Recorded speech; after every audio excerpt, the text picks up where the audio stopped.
आयोजक उस लड़की को खड़ा कर कर ये कह रही है शेरनी है।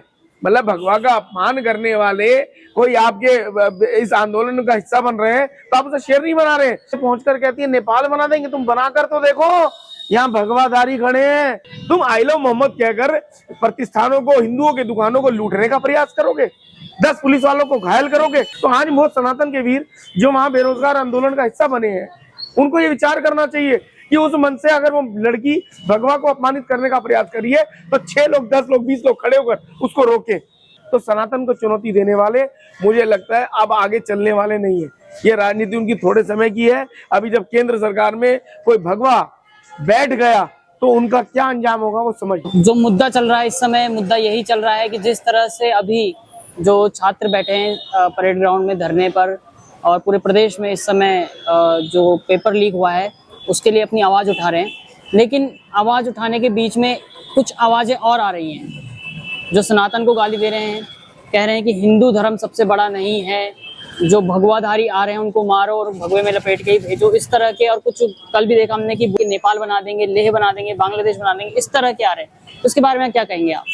देखिए, पहले तो उन लोगों के ऊपर कि जो भगवा को गाली देने के लिए बिल्कुल उनको स्वतंत्र एक प्लेटफॉर्म मिल गया कि वो आयोजक क्या वहां आलू छील रहे हैं, घास छील रहे हैं, जो वहां पर कोई भी उस मंच पर पहुंचकर अपनी मन की भड़ास निकाल रहा है, पहुंचकर कहती है नेपाल बना देंगे। तुम बनाकर तो देखो, यहाँ भगवाधारी खड़े हैं। इस प्रकार की मानसिकता को देश में कहीं भी जगह नहीं मिलेगी। और देखिए, बेरोजगारी का आंदोलन है, आप नकल के विरोध में बैठे हैं, पेपर लीक के विरोध में बैठे हैं, हम साथ हैं, सहयोगी हैं, जैसा सहयोग चाहिए वैसा करेंगे। और हम कोई सरकार के पक्ष में भी नहीं है। हमारे जितने भी आंदोलन बजरंग दल के होते हैं सरकार के विरोध की समझो। अगर हम गौरक्षा का कोई संकल्प लेते हैं और समाज में गौरक्षा के लिए आंदोलन करते हैं तो सरकार की नाकामी है कि वो गौ हत्या नहीं रोक पा रही।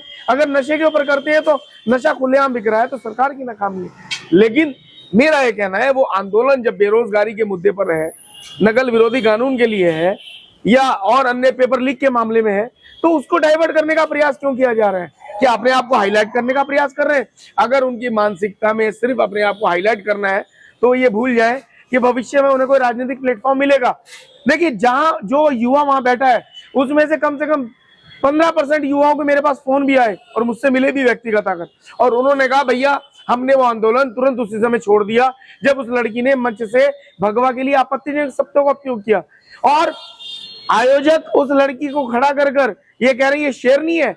मतलब भगवा का अपमान करने वाले कोई आपके इस आंदोलन का हिस्सा बन रहे हैं तो आप उसे शेरनी बना रहे हैं। और वो जो आजादी के नारे लगाने वाली आई वहां पर, आप किस प्रकार के वहां समीकरण बनाना चाहते हैं? मुझे लगता है ना इनका मुद्दा बेरोजगारी है, ना पेपर लीक का मामला है। ये सिर्फ अपनी राजनीतिक प्लेटफॉर्म को मजबूत करने के लिए युवाओं का उपयोग कर रहे हैं। मेरे इस राज्य के वो युवा जो का भविष्य है इस राज्य का, उन लोगों को ऐसे आंदोलन में झोंकने का प्रयास कर रहे हैं। पूर्व में भी उनके द्वारा पथराव करवाया गया काशीपुर में। तो आप देखिए, लगातार इस प्रकार के घटनाक्रम इस राज्य में घट रहे हैं।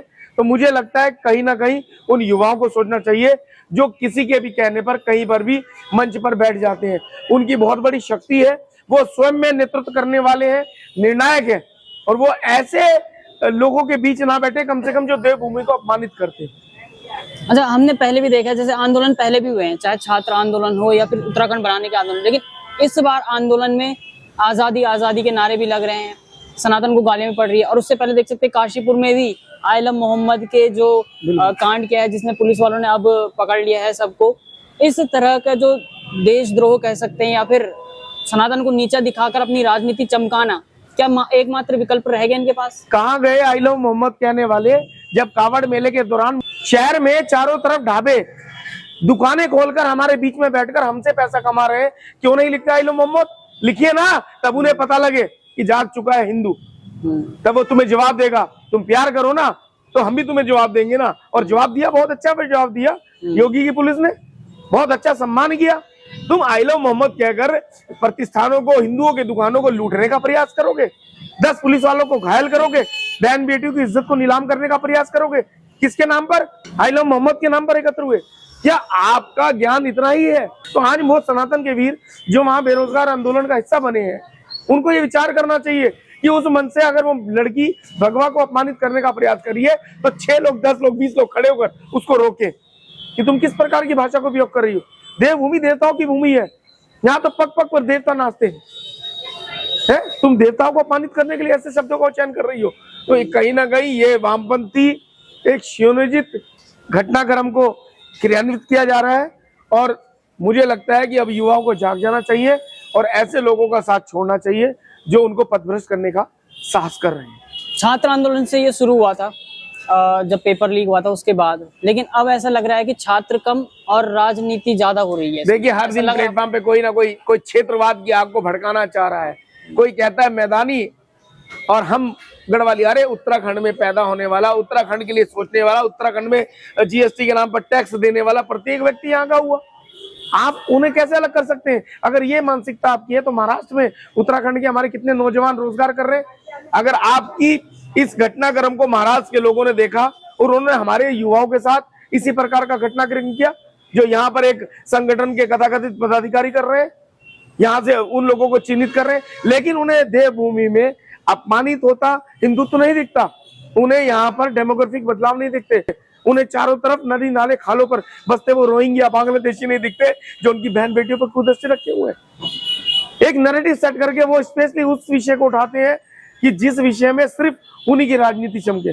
तो उनकी राजनीति को भी करारा तमांचा इस उत्तराखंड के वो लोग देंगे जिनके बच्चे महाराष्ट्र में हैं, जिनके बच्चे बिहार में हैं, जिनके बच्चे उत्तर प्रदेश में रोजगार के लिए गए। उनके बच्चों को दौड़ाया गया, भगाया गया, तो वो क्या कहेंगे कि तुम लोगों ने यहाँ समीकरण माहौल खराब किया। तो मेरा उन सबसे निवेदन है कि ऐसी घिनौनी राजनीति को कम से कम उत्तराखंड में क्रियान्वित ना करे जो हमारे युवाओं के लिए चिंता का सेवक बन जाए, हमारे परिवारों के लिए। दिल्ली में 2 सीटें उत्तराखंड के नाम पर आई हैं, उत्तराखंड के लोग जीते हैं। क्यों जीते? उनको जनाधार कैसे मिला? क्योंकि उत्तराखंड के लोग दिल्ली में रहते हैं। भाई, कल दिल्ली वाले खड़े हो गए, यहाँ सिर्फ दिल्ली के लोकल नागरिक रुकेंगे तो फिर उत्तराखंड के लोग क्या भगा दिए जाएंगे? तो ये मानसिकता उन्हें बिल्कुल हटानी पड़ेगी। वो ये सोचकर बैठे हैं कि सोशल मीडिया पर उनको मिलियंस में व्यूअर्स मिल रहे हैं, तो मिलियंस के व्यूअर्स सिर्फ सोशल मीडिया तक सीमित रहते हैं। धरातल पे 4 आदमी भी आपकी इस राजनीति को जजमेंट नहीं करेंगे। जिस तरह से इस समय धर्म का अपमान किया जा रहा है और नेपाल बनाने की धमकी भी दी जा रही है, तो इसके ऊपर क्या एक्शन लिया जाए? देखिए, मंदिर से घंटे गूंजेंगे, मंदिर से घंटे गूंजेंगे, शंखनाद घर घर होगा और ईंटों के बदले अपना भी पत्थर से उत्तर होगा। और जब हम मानवता छोड़ेंगे, सबको आपस में जोड़ेंगे, जब अपना स्वार्थ विसारेंगे, मिलकर श्री राम पुकारेंगे और जब अपनी पर आ जाएंगे, दुनिया पर छा जाएंगे। गली मोहल्लों की छोड़ो, हर घर भगवा लहराएंगे, हर घर ये भगवा लहरा दिया जाएगा। तो सनातन को चुनौती देने वाले मुझे लगता है अब आगे चलने वाले नहीं है। ये राजनीति उनकी थोड़े समय की है। अभी जब केंद्र सरकार में कोई भगवा बैठ गया तो उनका क्या अंजाम होगा वो समझ